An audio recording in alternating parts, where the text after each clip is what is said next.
for Around the Ozarks in 5, brought to you by Adventure Cave Tours. Live a day in the life of a real adventurer with Adventure Cave Tours. And the Springfield Greene County Park Board, reminding you to go play. Here are your hosts, Ethan and Sara Foreheads. And it is Monday. Happy Monday to you. Hope your weekend was fantastic. Ours was pretty good, always too short. That's how it goes. But here we are to start a brand new week and start it with some news. Yeah, believe it or not, it is September 11th, 22 years since the 9/11 terrorist attacks. Several local events happening today to remember the lives lost that day, nearly 3,000 people. College of the Ozarks is holding a memorial ceremony at 9 o'clock this morning at their Lest We Forget 9/11 Memorial. You can just show up for that. Also, the city of Marshfield is hosting their third annual Marshfield Remembers Memorial happening at Patriot Park. And the Springfield Area Memorial Stair Climb is not today, but it is coming up on September 30th. So you can make plans to participate in that. Good for All them. right. Yeah, I know that I've done the Memorial Stair Climb multiple times. To be honest with you, I hate that it's not on September 11th. I know that they have their reasons. First of all, it's a work day for most people, but I always feel like it's a harder to get bigger numbers whenever it's not on the day. But I'm excited for the event at College of the Ozarks. I've gone to that before as well. It's powerful. They had, the year that I went, at least, they had 3,000 flags, like the miniature flags stuck in the ground. And College of the Ozarks is truly incredible about all different sorts of war and other significant event memorials, because I've been to a number of them. So I've not been to the Marshfield one. So good for them. This is their third annual. So hopefully they have a good turnout in Marshfield as well. Well, it's very important that we not forget. And it's weird because it's getting to the point now where it seems so long ago. To me, it seems like such a distant memory that I can still conjure up that awful feeling of that day. But it really seems like a long time ago now to me. Yeah. I was chit-chatting with a barista the other day, just making small talk, and somehow 9/11 came up, and she wasn't born yet when it happened. So that was interesting, I mean, nor were our children, but it was just interesting because she seems, like an adult, and she is an adult, but it was weird because I'm like, oh man. Yeah. So, yeah.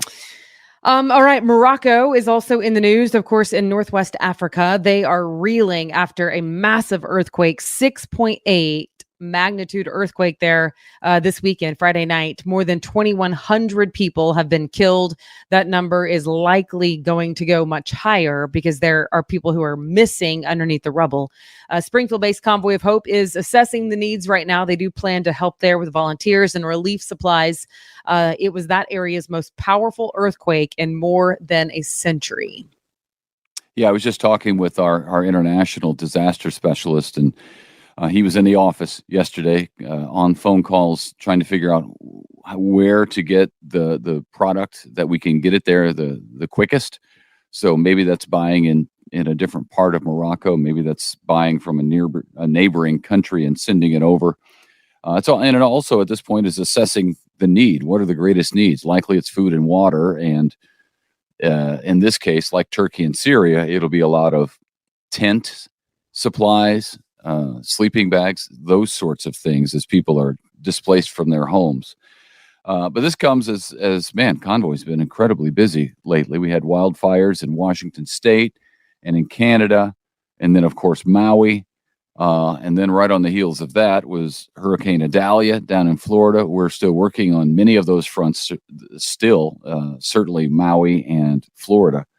So this is just the latest one on top of that. It seems like they keep coming. And there's a hurricane out in the Gulf right now. It looks like, I haven't seen it this morning, but it looks like it's going to curve out and go back to the Atlantic. But it's a very, very powerful storm. Hurricane Lee, is that the one? Yeah. Yeah, so I read about it, and apparently it is going to intensify into a hurricane, but then likely dissipate again. So they are expecting it to strengthen and then hopefully weaken again as it gets closer to land. Yeah. That was the last I read on it from the National Hurricane Center. Yeah, we'll see. Back here at home in the Ozarks today is the day that the issue of abortion faces two more legal challenges in the state of Missouri. The first is regarding the ballot language written by the Secretary of State's office, and the second challenges the fiscal note prepared by the Missouri Auditor's Office, which deals with the cost of abortion. The ACLU has challenged Jay Ashcroft's ballot language. In part, Ashcroft wrote, quote, "It would allow for dangerous, unregulated, and unrestricted abortions," end quote. Meanwhile, the ACLU's suggested language for the ballot says, in part, quote, "It would establish the right to reproductive freedom," end quote. So two very different tones, very different language, very different framing of the issue in general. So the court's going to be looking at that today because we all know language matters. Yeah. Well, it is interesting because I read the full ballot language summary from each of those entities, and it is so different. They are so different. And so for the court to weigh in, it's hard. Or I mean, the court does what it does, which we have the best in the world, but it's just funny because it sounds so political, no matter which side you're reading it from. I do not envy that position to try to make it factual, non-emotional, and non-political. Not an attempt. Impossible. Right. Yeah. Not an attempt to sway the person reading the question. Right. Which is what you aim to do as a journalist, but on an issue that is emotional, it's hard not to be emotional in your speech, about it. So anyway, we'll keep you posted on that because I have found it fascinating. This has been, a long time coming, and now we will see likely today what the court decides. Yeah. City of Springfield is hoping to bring new life and vitality to Kearney Street, kind of like what it did for Commercial Street. The city's offering businesses that move to Kearney property tax abatements. The city's also sprucing up the area, hoping to attract new businesses on what is a pretty heavily traveled thoroughfare. Yeah, lots of cars on Kearney, honestly. Yeah. So as far as foot traffic, not a bad place to be. But yeah, they can spruce it up a little bit and maybe get some new shops down there. All right. Well, speaking of growth and development, Christian County is going to break ground on Thursday morning at 10:30 on a new government plaza that's coming to Ozark. Christian County purchased 40 acres in 2020 that will eventually house the Christian County's operational staff, recycling center, and maintenance and storage. Plus, they are having a stormwater retention basin that will double. They designed it to also double as a small outdoor performance venue, which will be really cool to see. Honestly, the municipal campus, as they will call it, will occupy roughly half of the 40 acres, with the remaining half reserved for commercial development. Interesting. Yeah, go Ozark, go. That's exciting. Ozark has such a weird layout. We've talked about that before because it wasn't master planned, apparently. But I love Ozark, and I love the downtown area. I love the square. But yeah, it's just such a long town. I mean, if you think about it, there are 3 exits for Ozark, and they span miles on 65. Well, do you know where exactly this is going to be? No, I looked at the map of it, but I can't pinpoint it in my brain. I'm not great unless you tell me a landmark. Tell me it's right by the XYZ, Right. Okay. So, if I would have known you're going to ask that question, though, I would have figured it out. I just didn't take the time. I'm sorry. Live television, that's what you get.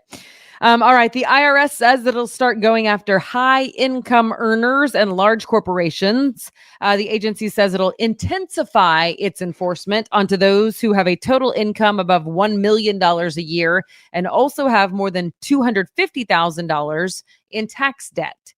Plus, they're going to use AI to detect people who are cheating on their taxes. So watch out for that. All right. Sound of Freedom. Go ahead. Oh, that's me. Yeah, sorry. The very popular Sound of Freedom movie. A lot of people saw that when it first came out. It's being pulled from the military's U.S. Southern Command. It canceled plans to view it after previously telling military families that they would have the opportunity to see it.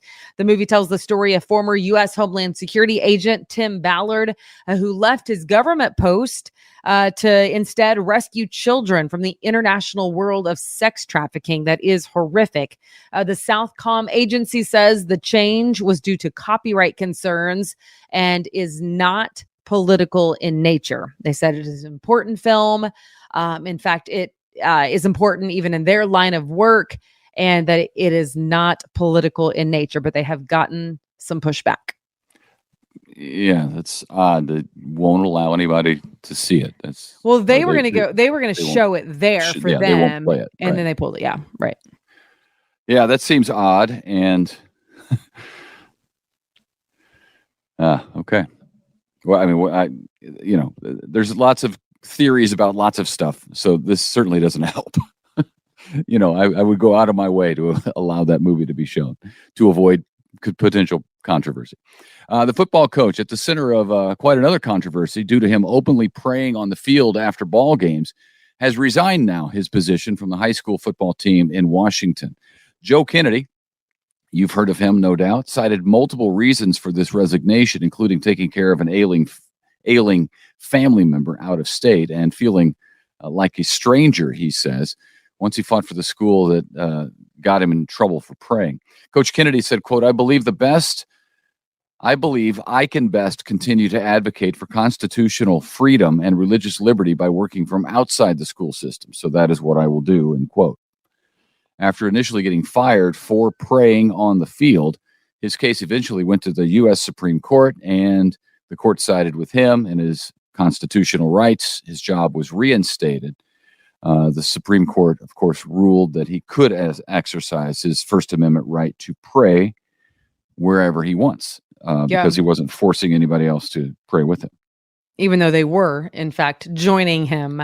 They chose to, Yeah, I watched an interview that he did, and it would be strange to stand your ground, fight the good fight, whether you're right or wrong. And it turns out he was right, but even if he thought he was right, I don't know, to kind of die on that hill, so to speak, but then to feel kind of like a stranger in a strange land.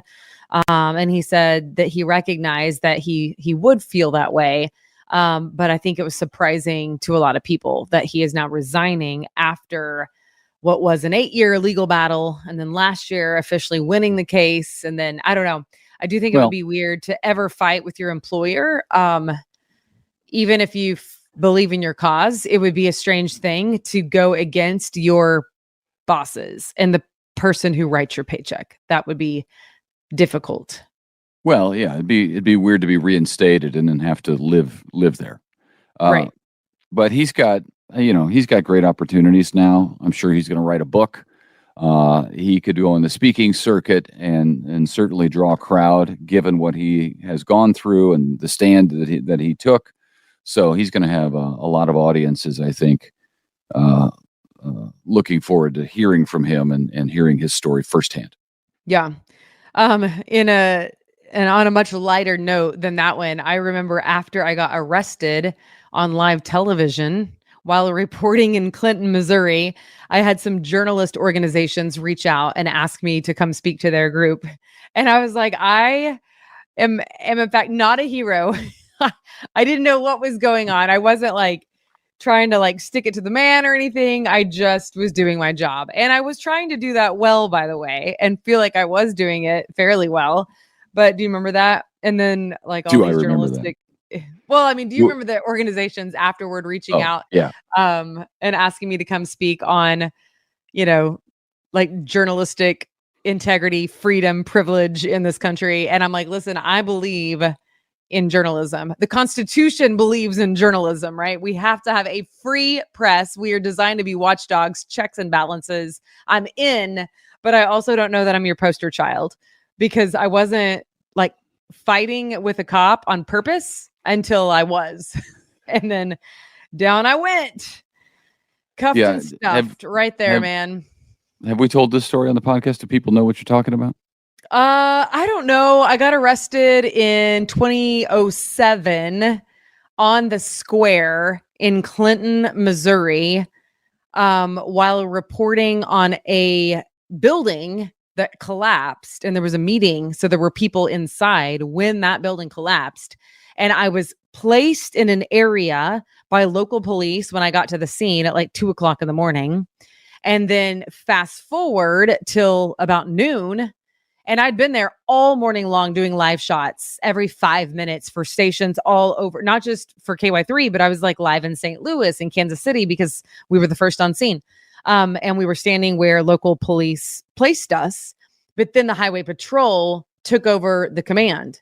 So then the Highway Patrol wanted us to move, but they told us that at 11:59:50. So a.m. leading up to that noon hour. So as the Highway Patrol trooper was telling me to move, my producer back at the station was in my earpiece, not knowing what was going on, saying that you are live in 10, 9, 8, 7. So I'm hearing the countdown in my ear. And in this ear, I'm hearing the police officer tell me to move. And so I'm trying to explain to him, if you'll give me just a second, like literally, if you'll give me 60 seconds, I will move. But it's like I didn't have time to explain to the producer what was happening and ask for permission from the trooper. So he was not messing around. He cuffed and stuffed me. And I went to jail. And Ethan was like, what is going on? Like, because Ethan happened to be out there too. Anyway, it was a riot. But afterward, it was just funny because so many journalistic organizations were calling me. And while I take journalism very seriously, it was just interesting because here I was the poster child for something that I never intended to be the poster child for. That's all. Yeah. I mean, it was a rogue cop. It was completely absurd to literally, I'm standing there because we're engaged at this point. So I'm standing there. I'm going to take over for the evening and her shift and take over the story for the rest of the night and anchor there from 5 and 9 and 10 and 5 and 6. So I'm watching them. And as soon as she finishes her live shot, they put her arms behind her back. It was completely absurd. And her photographer put his arms behind his back and they grab him by the arm and they start walking him away. Meanwhile, this is what made absolutely no sense. Is journalists aren't allowed in that area, right? Well, I was standing there. My photographer was standing literally right next to them. The newspaper reporter in Clinton was standing right there. And it was the Kansas City Star. It was a reporter from the Kansas City Star. Who is the reason? Yeah, because he took all these still pictures to show where he was in relation to where we were. And I think that they were arresting us because our camera was more obtrusive than the still camera because, television cameras are this big and still cameras are tiny. Anyway, and so the Kansas City Star reporter is the one who kind of like saved the day in the end because we were able to use his photos to show that we were singled out. Because there were other journalists, like you said, who were not arrested, but we were just my photographer and I. So yeah, I was in the exact same spot this other reporter was. So I ended up calling that reporter in Kansas City and got pictures that we used at our wedding of you being arrested. So those went over very well. Yeah. Anyway, just funny. So now back to Joe Kennedy, though. Like, you're right. He will become the poster child as he should. Good for him. I'm excited for him. Excited for the opportunities that he will have to state his case. And guess what? To whom much is given, much is required. And the Supreme Court ruled in his favor. So let that be precedent for the rest of everybody who feels like silenced in terms of religious freedom. So, there you go. The highest court in the land said, go, Joe, go, basically. All right, we're going to end with this. A new shaved ice franchise is now open in Branson on the West 76th Strip, right by Wonderworks. It's called Bahama Bucks. It also serves smoothies and lattes. I'm excited to go taste it. Bahama Bucks has only one other store in Missouri, which is in St. Peter's, by the way, but it is a chain. That shop is expected to employ 30 people. Okay. Shaved ice. I'll give it a try. Me too. Yeah, Sounds I like shaved ice. And not all shaved ice stands are created equal. There is shaved ice that is better than other shaved ice sometimes. So I'm excited to see that one. That's true. I hope you had a great weekend. I spent the day Saturday redoing the garage because I do it in the spring and then I do it in the fall. I prepare the garage for winter because in the spring I moved my Jeep out of the third garage and I take the top off, and all summer long I get to drive the Jeep and I put it in the main garage and I park outside. In the wintertime, I ain't going to park outside. So the Jeep goes into the other garage along with all the bikes, and we really cleaned it up. You were out of town Saturday and you came back Sunday. Were you happy to see that? I was thrilled to see the garage. I was in Willow Springs enjoying the company. Loved being in Willow. It was awesome. I love that part of the Ozarks and the people. You spoke there Saturday and Sunday. I spoke there Saturday and Sunday. And then when I pulled into the garage, I was like, something happened. What is going on in here? I mean, it's not like it's a junk pot previously. It's just so incredibly organized now. Someone asked me a question about how we organize our life, and I just laughed. I'm like, we don't. We are both spontaneous. We don't like a plan. We don't know what we're doing tomorrow. So I laughed at that. But then when I pulled in the garage, I was like, ooh, I stand corrected. Look how organized we are, ladies and gentlemen. So good job, babe. Thanks. Thumbs the up. kids helped. The kids Thumbs were up. actually a big help. Yeah. Yeah. All right. Hey, thanks for watching and listening. We appreciate you being part of the podcast. Share it with your friends. We'd love to have them viewing as well and listening. So hope you have a great Monday. And don't forget about the 9/11 memorial services happening today. So check them out. Bye. See ya. It's time for Around the Ozarks Wake Up Weather. Here's your host, Abby Dyer. Good morning and happy Monday. We are in for some fantastic weather in this brand new work week. So welcome to your Monday. It is a good day to be in the Ozarks. Number one, because we're going to see cooler temperatures. Number two, because we have rain chances returning to the Ozarks. And I'll add number three, which is that the nice weather is going to extend through the entire work week forecast. Rain chances are really welcome. It's been pretty dry across the Ozarks. It was such a fantastic weekend. I hope you had a chance to enjoy the outdoors. I saw a lot of pictures on social media of folks still swimming. Temperatures in the 80s. If you have a heated pool, it's pretty nice because you've been able to do those summer-like activities. The lakes were busy this weekend, and the weather cooperated for all of that. So beautiful weekend in the Ozarks. And now this week is shaping up to be really nice as well. The big headline for you is that rain chances return in the forecast today as a cold front moves closer to the area. I also have much cooler temperatures that arrive behind that cold front that are going to cool us down for the rest of the week. Today, we are starting out with temperatures near 60 degrees, so it's comfortable this morning. I encourage you, if you haven't left yet, grab the umbrella. You might find it handy this afternoon. I don't have a whole lot of rain early in the day. Really, the better rain chances are going to start to sneak in here closer to the evening drive time, definitely closer to sunset, and then overnight tonight late as we head into Tuesday morning. But I can't rule out a little stray shower early in the day there, so keep in mind you might just have some isolated rain chances. I don't have any thunderstorms in this forecast. It's all going to be kind of this slow, steady rainfall that moves across the area late tonight into early Tuesday. It's all associated with a frontal boundary that's going to be draped across the country. This thing stretches all the way from Texas, clear up through the Ohio River Valley, and it's going to provide this area of unsettled weather for much of the Midwest, us included, in the Ozarks today. We get in on the rain chances, which are welcome. And then we see the cooler temps filter in behind it. In terms of rain chances, I already told you, I really think most of this develops this evening. A few stray showers this afternoon as the south wind kind of builds moisture out ahead of the front. Then the front really initiates some of this rainfall as it pushes through.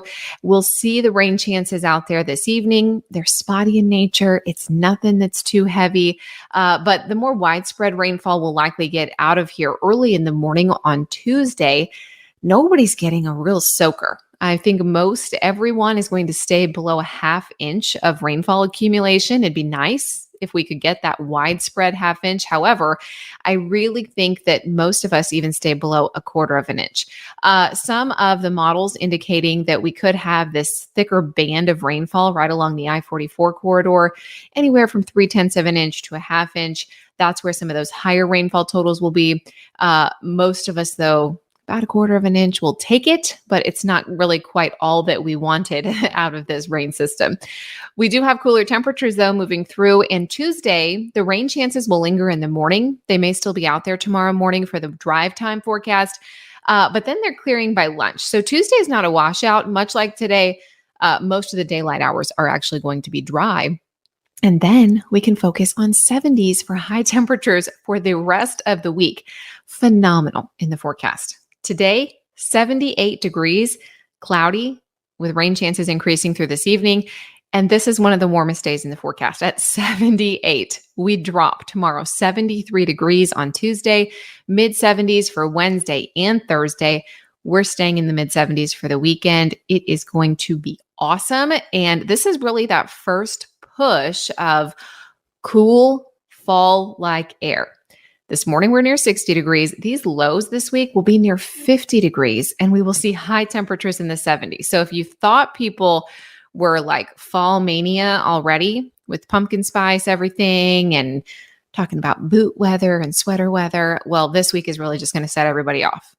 We're going to see pumpkins on porches. People will be heading to pumpkin patch, the hayride, all of that, because it's going to feel like fall in the Ozarks for the first time so far this year. So we're really looking forward to that. That'll be really nice.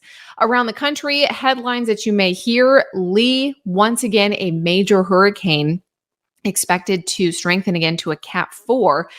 This is an intense storm. Of course, it made it to a Cat 5 status last week. It's still out in the Atlantic. Bermuda is going to be impacted by that early this week. We are talking incredibly high winds, tropical storm strength winds for Bermuda, high waves for the Atlantic coast of the United States. No direct impact on the United States yet, but this storm needs to be watched because some models are indicating that this actually in a week's time could drift off and move into New England. And we're talking about portions of Canada along the Atlantic coast being impacted by this too, potentially as this thing cycles and is again a major storm. So big heads up for those in the Northeast, and then a fall-like feel for the Midwest. And of course, that's what we're getting in on here in the Ozarks with all of our cool temperatures, our 70s for highs. We're going to be enjoying that comfortable fall-like weather. All right, it's a good Monday here. A nice, fun way to start the work week because I have the brain twister question for you, and our special guest is back. The trivia master, Joseph, is back. It's a bit of a redemption week for you, Joseph, as you return to the brain twister question here for us. That's right. It's nice of you to still call me the master, even after my record is blemished. It's not blemished. We got to give you 2 chances again today, with the question that I left everybody with on Friday, and then you can take a stab at the one that I'll leave everyone with tomorrow. So 2 chances for you in the win column today. I like it. Are you ready? Are you ready for the challenge? I'm prepared. All right. Very good. Well, I'll review the question that I left everybody with yesterday. This one kind of a fun one. And Barbie, you can't miss Barbie in the headlines right now, so kind of timely.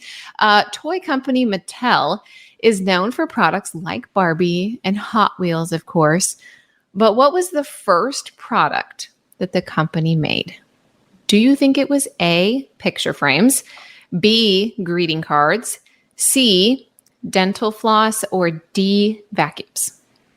Ooh, that's a tough one. I have no real idea, but Barbie and toy cars, they're making like plastic stuff.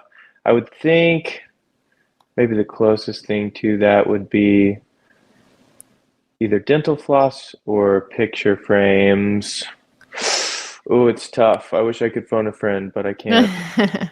So I'm gonna go A, picture frames. You're going A? I'm going A. He's back, everybody. Whoa, I'm back. He is back in a big way. Yes, picture frames.